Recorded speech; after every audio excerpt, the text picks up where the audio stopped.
Hello मेरे भारत के सभी आदरणीय माता बहनें बड़े बुजुर्ग भाई बंधु को मेरा प्यार भरा नमस्कार। मेरा नाम है विक्रम सिंह धनुष और आज जो मैं बात बोलने जा रहा हूँ वो शायद सुन के आपको छोटा मुंह बड़ी बात लगे, पर जो भी लगे, मैं बनाने जा रहा हूँ एक पार्टी जिसका नाम है आजादवादी पार्टी। हाँ, ये नाम और पार्टियों से मिलता जुलता है पर सेम नहीं। मैं आज आपसे एक बात स्पष्ट करता हूँ, मुझे पॉलिटिकल का पी भी नहीं पता, मतलब कि कुछ ज्ञान नहीं है। मैं ठहरा एक मिडिल क्लास लड़का, पर मैंने बचपन से अपनों से ज्यादा दूसरों की मदद की है। गरीब जो बेचारा रोड पे सो रहा है, भूखा प्यासा कौन संभालता है? कोई नहीं, सब अपने अपने कामों में बिजी है और किसी को कोई मतलब नहीं है। किसान गेहूं की फसल उगाने में 4 महीना दिन रात मेहनत करता है और जब वो फसल कट पिट के रेडी हो जाती है, जब किसान अपनी फसल को बेचने जाता है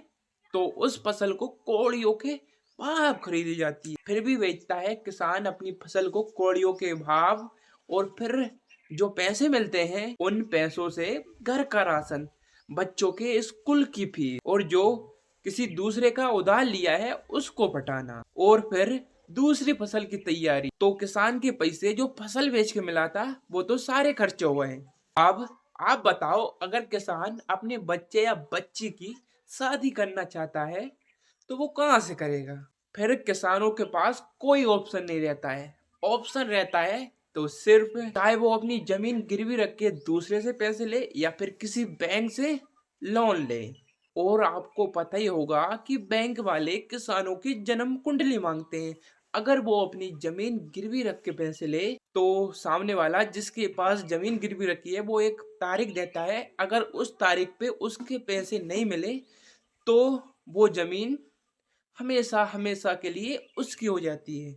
और बैंक वाले किसानों की जन्म कुंडली मांगते हैं, फिर भी वो 1-2 लाख का लोन देते हैं 10 या 20% के ब्याज से। अगर किसान जिसने जो लोन लिए वो नहीं पटाता है तो ये बैंक वाले बार बार बार बार जाके जाके जाके उनको परेशान करते हैं और 1-2 लाख रुपए देते हैं, वो थोड़ा थोड़ा करके ले लेते हैं। बताओ, किसान आत्महत्या या फांसी क्यों ना लगाएं? क्योंकि वो कर्जे से जूझ रहे हैं, ताकि अंदर बैठे लोग मजा देख रहे हैं और किसानों की बर्बादी का जश्न मना रहे हैं। अगर कोई नेता गांव में आता है तो वो बड़ी बड़ी बातें करता है, हम आपके लिए सड़क बनवा देंगे, हम आपके लिए टॉयलेट बनवा देंगे, हम आपका घर बनवा देंगे।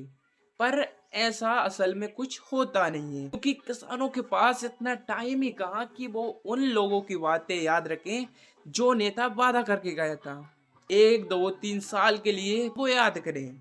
बस इसी तरह से किसान बर्बाद हो रहे हैं। कल दूसरा नेता आया और अगली साल दूसरा नेता आएगा, वो दूसरी बात बोलेगा। ये सब देख के और सोच के मैंने एक पार्टी बनाई है जिसका नाम है आजादवादी पार्टी। अगर आपको इस पार्टी से जुड़ना है या फिर इस पार्टी का सदस्य बनना है तो आप अपने गांव की समस्या बताएं, लोगों पे क्या बीत रही है ये सब बताएं और उनके खिलाफ आवाज उठाएं। जय हिंद, जय भारत।